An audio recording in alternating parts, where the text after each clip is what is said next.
Salam salam la famille Outsider, j'espère que vous allez bien, vous êtes en paix et en santé là où vous êtes dans le monde. On se retrouve encore une fois avec Willou pour la série du Ballon d'Or. Donc du coup, là on vient de terminer sur ta chaîne et je vous invite à aller la voir.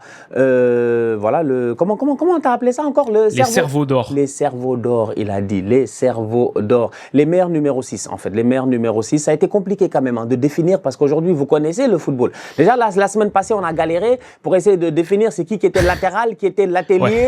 Qui était piston, c'est difficile en fait, tu vois, aujourd'hui, parce que les postes sont tellement hybrides. Aujourd'hui, quand tu es sur un terrain de football, il faut savoir tout faire, surtout si tu es un joueur de champ, et même de temps en temps, on ne sait jamais, peut-être ton gardien, il prend un carton rouge, il s'appelle Ederson, et après toi, tu t'appelles Kyle Walker, il faut que tu sois dans les buts, que tu mettes des gants, donc il faut savoir tout faire aujourd'hui, tu vois. Donc Willou, comment tu vas déjà?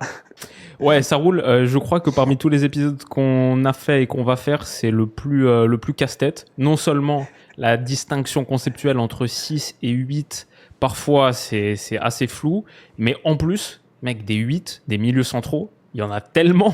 C'est le poste dans le foot, il y en a le plus. J'ai 15 noms sur la liste complémentaire et ça a été un massacre pour en faire rentrer que 5 dans notre top. Mais bon, on va voir ce que ça donne. Ouais, il y a moyen de se gérer. Même moi, j'en ai rapidement, 3, 6, il y a eu des sacrifiés. 9, genre juste, 12. j'ai pas mis Barella et Mkhitaryan, par exemple, alors que les deux font finale de Champions. Ouais, tu vois, c'est assez compliqué, tu vois. Ils sont pas dans le top 5, mais c'est tout à fait normal aussi, hein. C'est assez difficile. Bah écoute, commençons d'abord par cette liste complémentaire un peu. Est-ce qu'il y a quelques joueurs, par exemple, moi j'ai 2 joueurs que j'aime bien dans cette position de 8 là un tout petit peu, j'ai envie de dire Tonali. La saison passée, elle a été très bonne. J'ai beaucoup aimé sa saison l'année passée avec Newcastle. Tonali qui était comme une nouvelle recrue parce qu'il est arrivé à Newcastle automatiquement, il a été suspendu et tout, donc il n'a pas joué de la saison pendant plus d'1 an. Là, il était de retour. Il a tout simplement été exceptionnel. Non seulement il a été décisif, il a ramené en fait on a vu le Tonali dont toute l'Europe était hypée, le Tonali dont on était hypé quand il était à l'AC Milan. Et bon, Newcastle étant un club avec beaucoup de ferveur populaire aussi, je pense que le match s'est fait de manière parfaite et il a vraiment brillé l'année passée. Ouais, bah totalement. Je l'avais dans ma liste aussi. Comme je t'ai dit, par exemple, pas de Barella, pas de Mkhitaryan, alors que finale de Champions. Un autre que j'ai pas mis, son club fait une saison incroyable. Il fait une très très bonne saison. Il est le 4e joueur le plus utilisé derrière Van Dijk, Salah et Gravenberch. J'ai pas mis McAllister, par exemple. Alors que dans un monde normal, la saison de McAllister, il est dans le top 5 tous les jours. Mais j'ai encore trouvé 5 gars au-dessus de lui. Yeah! Actually, maintenant que tu me fais réfléchir, peut-être que moi... Parce que à la base, McAllister, je l'avais mis là, il était en contention dans la 5e place, mais c'est que mon 6e, en fait. Le 6e, en fait... Je pense que c'est le 6e que tu as mis que t'as mis dans la liste là, qui fait sauter McAllister et tout, mais on va voir. Je vais garder cette discussion pour tout à l'heure. J'ai mon boy Maxos. Mon boy Maxos, Scott McTominay. Ah, moi je l'ai mis par contre. Non, moi je l'ai pas mis, j'ai pas mis. Meilleur joueur de Serie A, MVP de Serie A. J'ai pas mis mon boy Maxos, franchement, là, les gars de Serie A. Ah, si. Les gars de Serie A, ils vont se fâcher et tout, mais j'ai pas mis mon boy Maxos. C'est compliqué, c'est assez compliqué. Ça a été assez difficile. Je dis que c'est des choix c'est des choix difficiles. McTominay a été incroyable. Franchement, il a été incroyable. C'est-à-dire que McTominay, tu vois, dans un monde normal, même peut-être il est premier, tu vois. Mais j'estime que les autres on fait quand même des saisons incroyables, tu vois. Par exemple, aujourd'hui, si on doit discuter un tout petit peu, moi j'ai envie de dire, autant McTominay fait une saison incroyable, autant McAllister, même si dans le travail peut-être qu'il a un travail qui est un peu plus de l'ombre et que au niveau de Liverpool, il y a d'autres boys qui ont brillé, il y a énormément de gars qui ont brillé dans le milieu de terrain, mais tu vois, dans mon classement, si je devais faire un classement, peut-être je mettais McAllister devant Scott McTominay, tu vois. Ouais, dans la bataille des Mac, tu le mets devant. Voilà. Je comprends. Mais moi, je mets quand même le. Chacun a son burger préféré. C'est ça. Il y en a qui sont plus Big Mac, il y en a qui sont plus Mac Chicken, etc. Moi, c'est effectivement McTominay. Je l'ai même mis 4e. Parce que la saison qu'il a fait, le gars, il arrive depuis United, l'Écossais à Naples, c'est tellement funky. Player of the Year, boom. MVP de Serie A. Première saison, Naples prend le titre et il est le meilleur joueur en Italie. Enfin, et il claque des buts en fin de saison, la reprise 12 de buts, volée 6 passes décisives, des buts extraordinaires. Il met 5 buts en 3 matchs à un moment dans le money time pour le titre pour Naples. C'était le second attaquant. Limite, la raison pour laquelle, à un moment, je me suis dit, non, c'est peut-être plus un 10 en vrai, dans notre conversation des 10, parce que sur beaucoup de matchs, il était second attaquant en vrai. C'était Lukaku et lui, genre presque dans un 4-2-4, avec les Politano ou quoi, sur Neres parfois sur certains matchs sur les côtés. Alors, McTominay a fait une saison de malade. Tous les chiffres avancés sont délirants. Par rapport au milieu, en but, il est 99e centile, donc voilà. En tir, 99e centile. En dribble, 90e centile. En passe progressive reçue, 89e centile. Aussi en duel aérien, 92e centile. Il y a eu aussi du travail tout terrain, quoi. Donc la pression, le tout en fait. Et je pense, moi quand je pense quand même 2024-2025, j'avoue qu'une des images fortes, c'est Scott McTominay qui célèbre un peu but du titre, et que tu vois ensuite enjamber la barrière à Naples, dans le cratère, dans l'Etna, etc. Ou le Vésuve. Mais ouais, c'était pour ça que je l'ai mis assez haut. Petite dédicace aussi à la Serie A. Après, je suis d'accord, McAllister a fait saison de malade. Comme je te dis, moi, je mets pas McAllister, je mets pas Barella Mkhitaryan, je mets pas Enzo Fernandez. Ouais, moi aussi. Je mets pas genre Reinders. Mikel Merino. Il y a plein de gars que Mikel Merino, peut-être on le mettra dans les 9. Non, je te jure, peut-être on le mettra quand on fera les avant-centres. Je l'ai pas mis. Il y a le boy Barrios de l'Atlético, il a été incroyable. Lui aussi, il est trop fort en fait. Lui, je sais pas pourquoi il est sous le radar, il y a personne. Moi, le mercato là, je me disais, il y a quelqu'un, il va venir, il va claquer 80 millions, 90 millions pour personne. Il a pas bougé là jusqu'à présent et tout. Et pourtant, c'est un excellent joueur. Donc ouais, c'est compliqué. Un que j'ai pas mis. Valverde. Valverde. Tu vois, par contre, moi, c'est là où ça devient intéressant. Moi, c'est là où 1, 2, 3, 4, 5. Ouais, moi, c'est là où Valverde, il est à 5e place.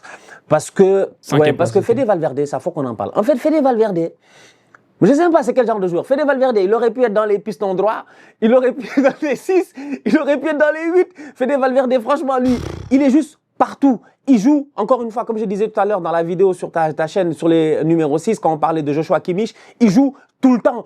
Il est juste intense. En fait, moi je pense qu'il y a des joueurs au Real, s'ils ne sont pas là, le Real, il finit 6e. Hein. On rigole, mais non, je te jure, il finit...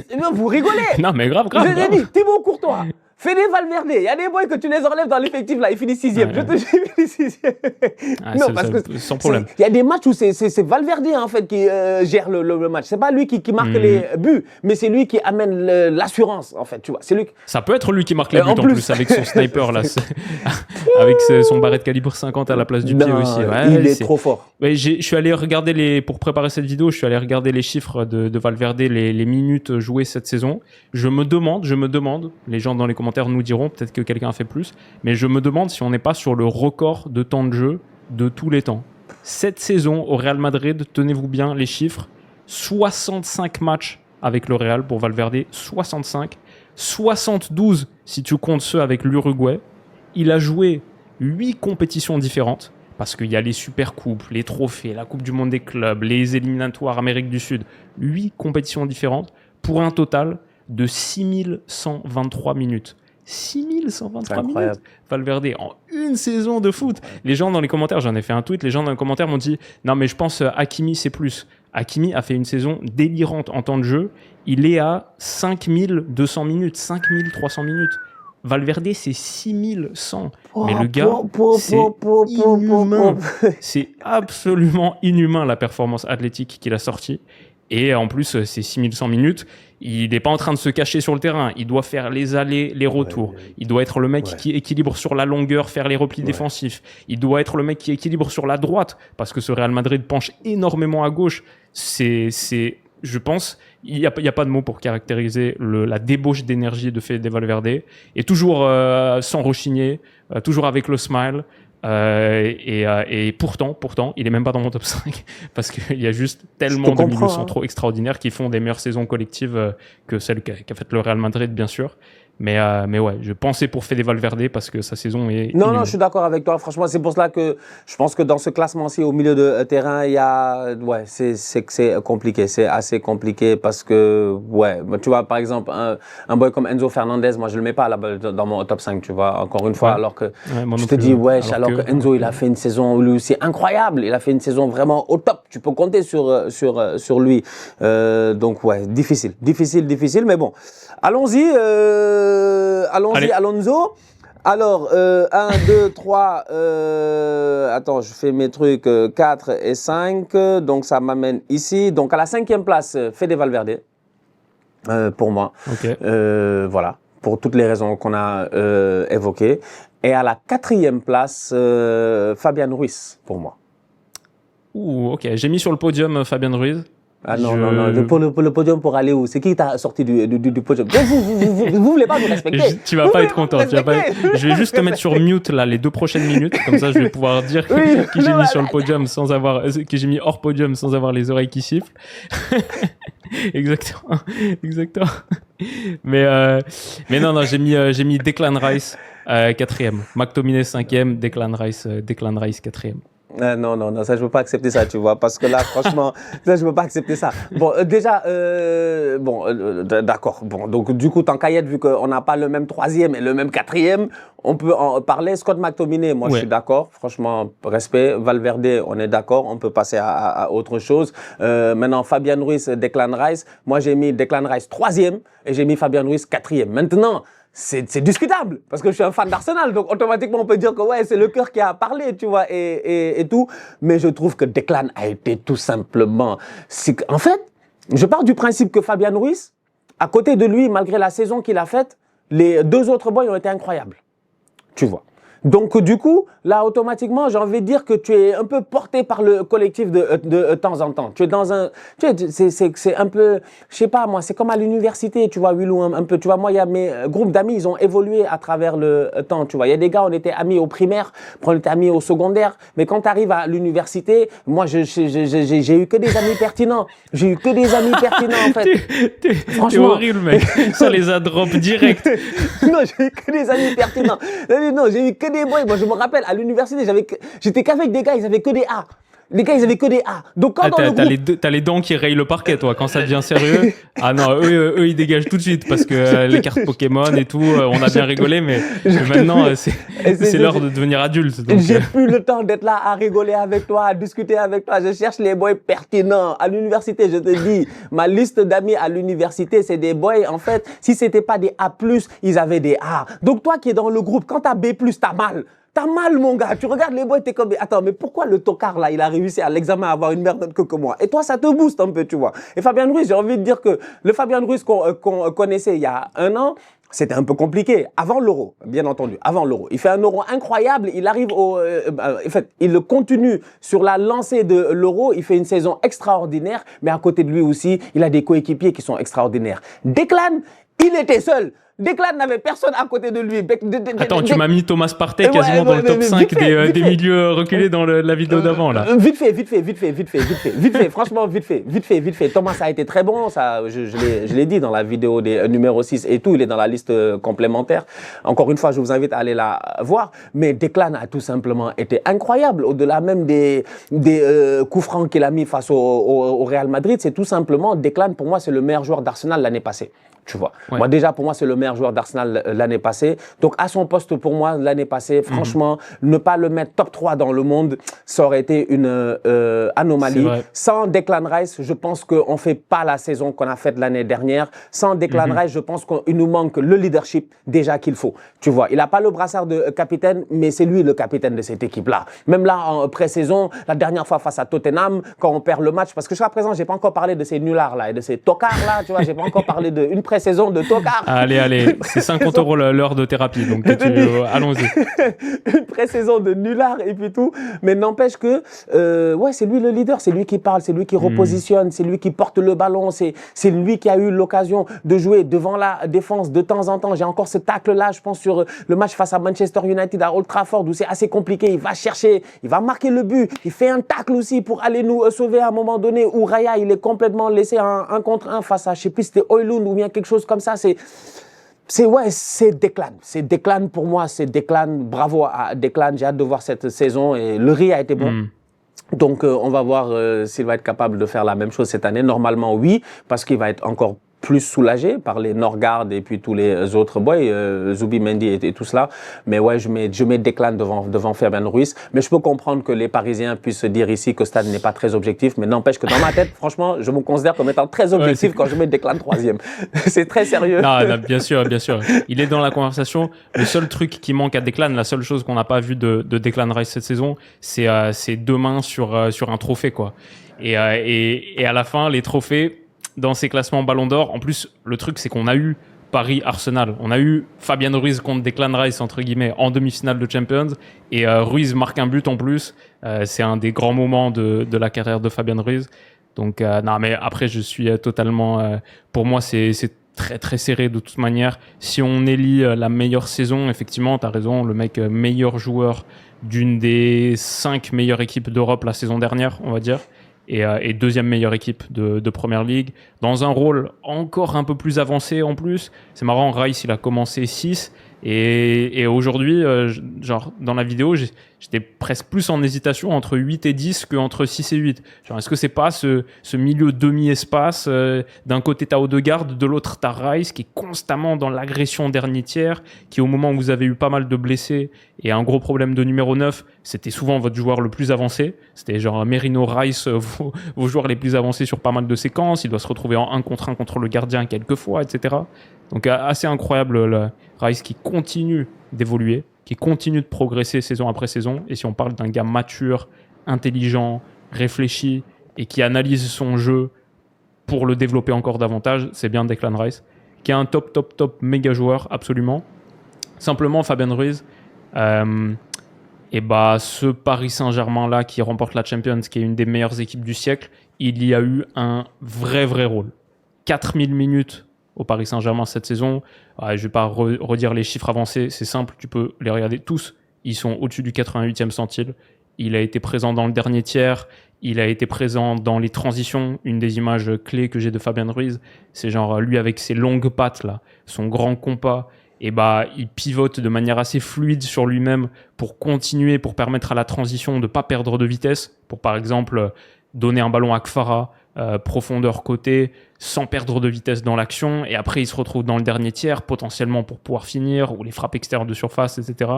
Il a été vital de ce Paris Saint-Germain de Luis Enrique. Il a été calme, le calme qu'on lui connaît, qui n'était pas un flegme, mais qui était juste une tranquillité avec ballon. Mais tellement précieux et une résurgence de ce niveau. Un petit peu, c'est un peu cette Espagne 2024, cette Espagne Euro 2024.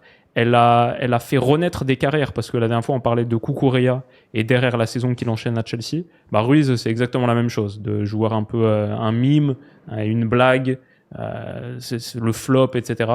À un joueur qui va être, on va voir s'il le sera, mais mériterait d'être en tout cas sans doute dans les 30 du Ballon d'Or. Maintenant j'entends ton argument sur Rice et le joueur le plus important d'une des meilleures équipes du continent, ce que n'est pas Fabian Ruiz. Il n'est pas le joueur le plus important du Paris Saint-Germain et il est potentiellement pas top 5 parce qu'il y a beaucoup de très bons joueurs dans cette équipe. Donc effectivement c'est un bon argument. Disons que pour moi les deux sont en lice pour être sur le podium. 3, 4e, c'est là qu'on les a mis d'ailleurs. Toi tu mets un 4, l'autre 3, moi je mets l'autre 3 et l'autre 4. Mais ouais. Rice et Ruiz, 3e et 4e. Ex-aequo, on va dire. Allez, on les met. Allez, ça me va. Ex-aequo et ça passe crème. Maintenant, à la deuxième place, pour moi, j'ai mis João Neves. Ouais. J'ai mis João Neves parce que franchement, il est fort. En fait, le boy, moi c'est João Neves, tu sais. Des fois, j'ai l'impression que, en fait, je fais pas attention forcément à l'âge. Donc, du coup, je suis concentré. En fait, j'ai l'impression que il y a à cause du narratif de ces dernières années, j'ai l'impression que dans l'entendement populaire un tout petit peu vite fait, il y a des jeunes au Barça. En fait, tu as l'impression que les gamins, ils sont au Barça. Donc c'est au Barça, ils ont des gamins là-bas. Alors qu'en réalité, il y a des gamins un peu partout. Et João Neves, il a que 20 ans en fait. Moi, c'est ça qui... C'est quand j'ai revu le truc, j'ai vu là, je pensais que dans ma tête, tu m'avais demandé comme ça, là, rapidement, João Neves, c'est la classe. J'aurais dit, je sais pas, moi, il a peut-être 23, il a un truc comme... Non, il a 20 ans. 20. Il a 20 ans. il a 20 ans, il a même pas encore toutes ses dents, il a encore des dents de lait, ça se voit, il fait le malin là sur les réseaux sociaux 1, 2, 3 avec sa copine et tout ça. J'ai envie de dire, mais petit toi aussi, hein? Petit toi aussi. Il a une vraie tête de bébé en plus, lui, hein. Franchement, il fait vraiment 20 mais ans. de ouf, il a une tête de baby face, tu le vois, il voyage avec son... Il fait moins que 20 ans. Ouais. Il voyage avec son chien, il vit sa meilleure vie tranquille, tu sens que vraiment, il n'y a pas grand-chose qui le stresse dans la vie, et pourtant c'est un top player parce que sur le terrain, il doit être stressé, mais il ne le montre pas. Une saison incroyable, je sais pas, 8 passes décisives ou un truc comme ça. Il a marqué même de la tête, ce qui est assez drôle pour un joueur de sa taille. Il a un super jeu de tête. Il a un super jeu de tête. Il a marqué plusieurs fois de la tête sur les coups francs contre le City, contre l'Inter Miami. Ouais. Je sais même pas en fait comment il fait pour... Peut-être c'est parce qu'il est... Est-ce qu'il a un super jeu de tête ou c'est parce qu'il est trop petit et que tous les défenseurs ils sont comme laisse tomber, lui on n'a pas besoin de le calculer et puis il va se cacher au deuxième poteau là-bas. Puis il y a Vitinha qui est comme... Très bon sens du timing, très bon impact, il résiste dans les duels, il amène un petit peu de sa qualité athlétique qu'on voit à la pression dans les duels aériens. Franchement, très bon. Non, moi je l'aime bien. En plus de ça, encore une fois, comme on discutait tout à l'heure, en même temps de Moïse Caicedo, c'est-à-dire ce genre de milieu de terrain là aussi qui peut dépanner. En championnat, il l'a fait. En équipe nationale, ça a été un peu plus compliqué dans le poste de latéral droit, mais en championnat, il l'a fait plusieurs fois et franchement, ça a bien fonctionné. Assez versatile, 20 ans, la marge de progression, elle est tout simplement énorme en fait. Tu vois, moi, c'est un de ces petits-là, je regarde et je me dis, mais il va devenir quoi dans 5 ans?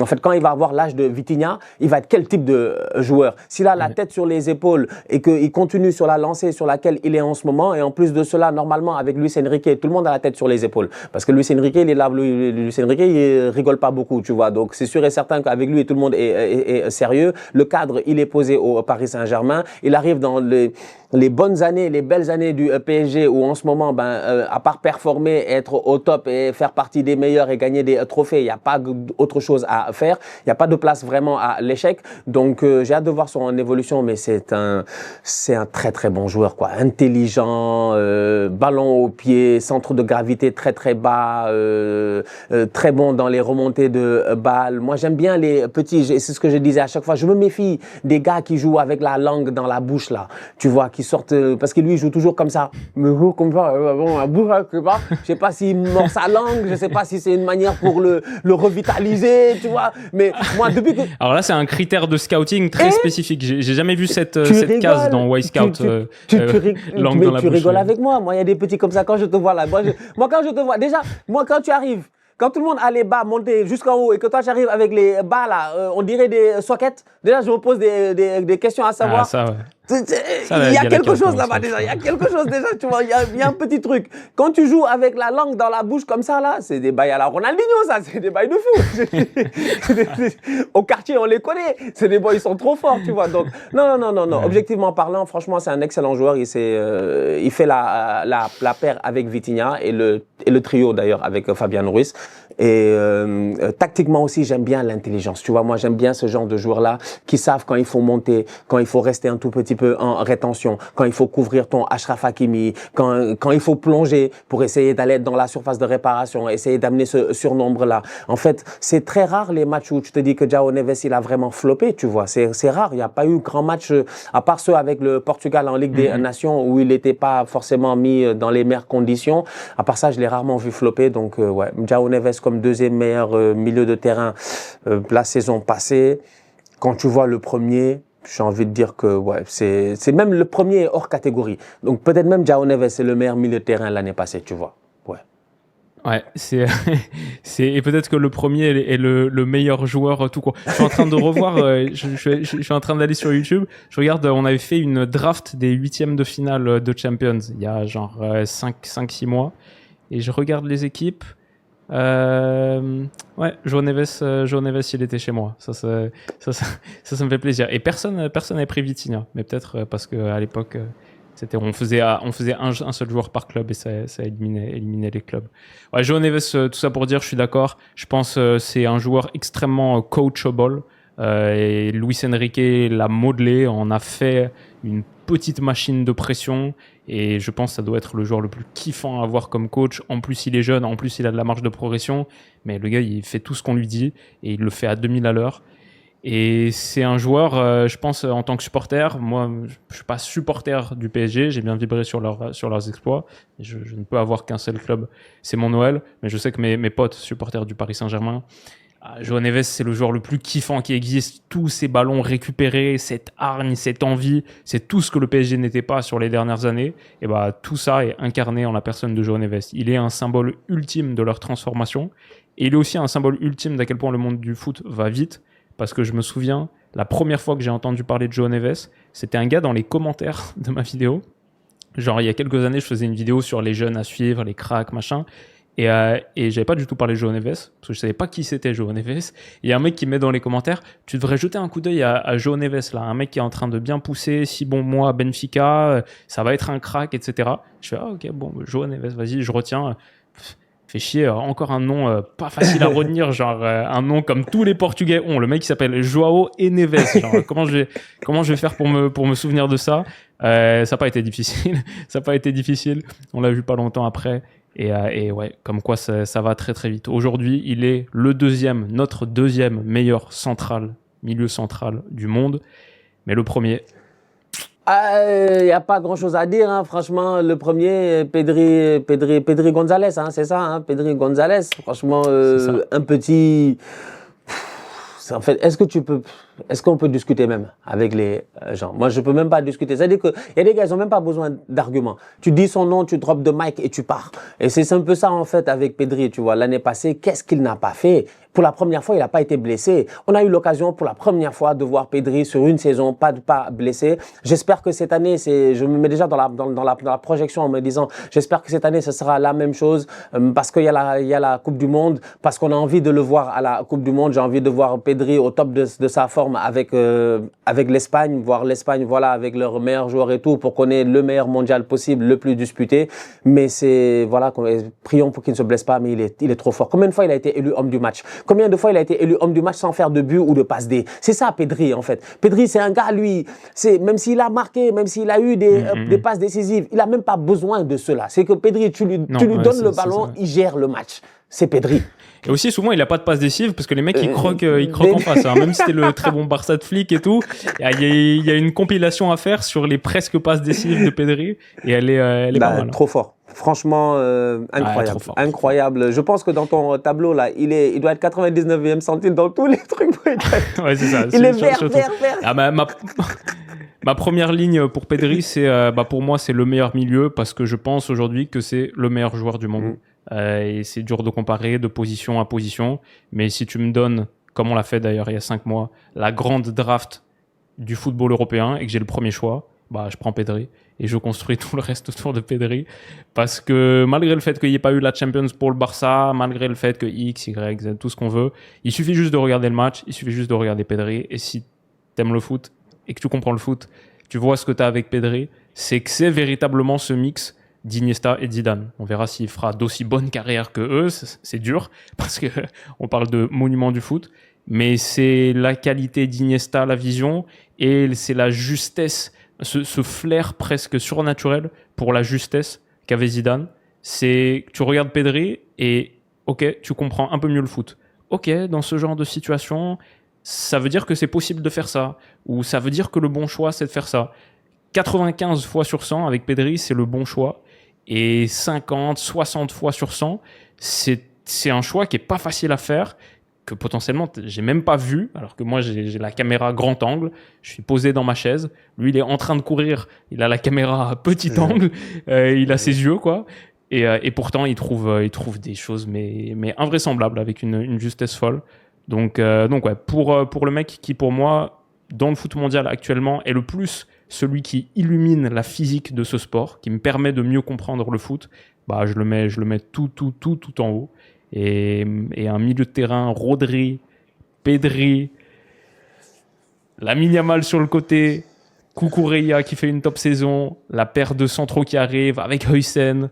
Comme on a parlé la dernière fois, cette Espagne, elle est véritablement terrifiante. Il y a trop de bons joueurs. Trop de top players. Moi, il y a une autre qualité que j'aime bien chez Pedri à chaque fois et je m'en rends compte. Je pense que tu en avais parlé la saison passée. Je me rappelle déjà à la base, tu avais dit un truc que j'avais beaucoup apprécié, qui m'est resté en tête. C'est tu disais, Pedri, tu regardes le match et à chaque fois tu fais waouh. En fait, tu fais waouh plusieurs fois dans le match. En fait, tu fais que ouais, tu fais pas tout ça, tu fais tu souffles quoi, parce que toi-même tu es choqué. Des fois, le truc a l'air si simple. Et puis lui, c'est tous les adversaires, hein. Que ce soit le Real, que ce soit Valladolid, enfin lui, quel que soit le niveau dans le championnat, la constance est toujours la même. La perfection est toujours la même. Tu as dit Iniesta, tu as dit Zidane, je rajoute même Xavi Hernandez à l'intérieur en fait. C'est vraiment le mix parfait. C'est Pedri, moi je le vois avec sa petite taille, moi je le vois bien avec blouse blanche en train de faire des trucs chimiques et puis tout, et il se trompe pas, il se trompe très très rarement. Là, en chimie, t'as pas place à être là en train de te dire que ouais, je vais tenter ça, machin et tout. C'est comme en pâtisserie, c'est la même chose. Tu vois, quand on dit 1, 2, 3 pâtisser, à mon gars, tu peux pas venir et puis dire que ouais, je vais mettre 400 grammes de farine parce que je pense. Non, ça marche pas comme ça en fait. Les gars, ils ont déjà écrit tous les grammages, tout est calculé. S'il y a trop de farine, ça marche pas. S'il y a pas assez d'œufs, ça marche pas. S'il y a pas assez de je ne sais pas quoi, il y a plein de facteurs qui font que tu es obligé d'être juste et précis. C'est ça, Pedri. Franchement, le poids qu'il met sur les passes. T'as déjà vu, Pedri, des fois, et puis effortlessly, tu vois, il veut pas, la balle, elle a fait la transversale, elle est arrivée, t'as pas besoin de bouger à gauche, de bouger à droite, en fait, avec Pedri. Le ballon va te trouver, ne bouge pas, reste dans ta position, et c'est quelque chose aussi qui facilite le jeu, en fait. Quand t'es un coach, t'as un joueur comme Pedri, ben ça facilite ton jeu. Pourquoi? Parce que tes boys restent en position. Ils n'ont pas besoin de venir chercher le ballon. Pedri n'a pas besoin de vous. Ne t'approche pas de ma zone. Quand Henry disait qu'avec Guardiola, c'était je reste dans ma zone, tu restes dans ta zone. Pourquoi tu dézones et machin et tout? Ben, au Barça, tu te rends compte qu'il y a plein de boys qui n'ont pas forcément besoin de dézoner. Parce que t'as Pedri Gonzalez qui est là pour trouver les ouvertures sur le côté. Même des fois, la petite passe rapide en mode genre, t'es mon défenseur central, je suis en ce moment sous pressing, tiens, je te donne-moi 1 seconde seulement. Je fais le tour, j'arrive. Hop, il fait le tour, redonne-moi. Je reprends, hop, je relance. Non, franchement, Pedri, Pedri, c'est le football. Pedri, c'est le football. Il a 22 ans. C'est abusé. Il est là depuis un moment. On connaît la fameuse image, les cernes et tout. Il a joué pas mal de matchs. Mais il a 22 ans. À 22 ans, Zidane, il avait encore 2 saisons à faire à Bordeaux. Hein, juste pour remettre les choses dans sa son plus grande saison est presque, enfin, la saison où il a explosé, c'est quoi? C'est 2020-2021? C'est la saison avant les JO qui avait été repoussée à cause du Covid et tout. L'année où il fait l'Euro, ils font demi-finale d'Euro. L'Euro. Meilleur jeune élu meilleur jeune de l'Euro, il gagne le Golden Boy. C'est ça, c'est 2020-2021. Là, on va rentrer en 2025-2026. Ouais. Donc, c'est pour dire, et il a 22 ans, en fait. Et il a déjà presque 5 années de haut niveau, 5 années professionnelles, 5 années top. Malheureusement, il y a eu les blessures durant les 3 années sur les 5, après la première grosse saison qu'il avait faite où il avait enchaîné, il avait fait comme Achraf Hakimi un tout petit peu, hein, donc toute une saison, les JO et puis tout, plus l'Euro en fait, il avait fait Euro, JO, mais là maintenant que je pense que, j'espère en tout cas qu'il est sorti de cet arc blessure-là, que physiquement il va tenir, parce que le Barça avec Pedri, le Barça sans Pedri, c'est pas le même Barça. Ça, franchement, je suis désolé, c'est pas le même Barça. Il n'y a pas un joueur du calibre de Pedri aujourd'hui dans le monde. Il n'y en a pas. Il n'y en a pas. Tous les autres là, je les aime bien. C'est pour ça que j'ai dit que lui, il est hors catégorie. Pour moi. Et si vous ne croyez pas, faut juste demander à Toni Kroos, qu'il a dit lui-même en mai 2025. Toni Kroos, sur un joueur du Barça, Pedri est le meilleur joueur du monde à son poste. C'est tout. Je pense que ça finalise bien ce débat-là. Donc ouais, Pedri, félicitations, bravo, et on va voir ce que ça va donner encore une fois cette saison avec cette équipe de Hansi Flick là. Bon, Willou, il nous reste pas beaucoup de postes là. Là, franchement, à aller chercher là. Si tu regardes bien, il nous reste 4 postes. Les 10, les 9 et 2 mecs sur les côtés. Moi, je suggère qu'on finisse sur les côtés.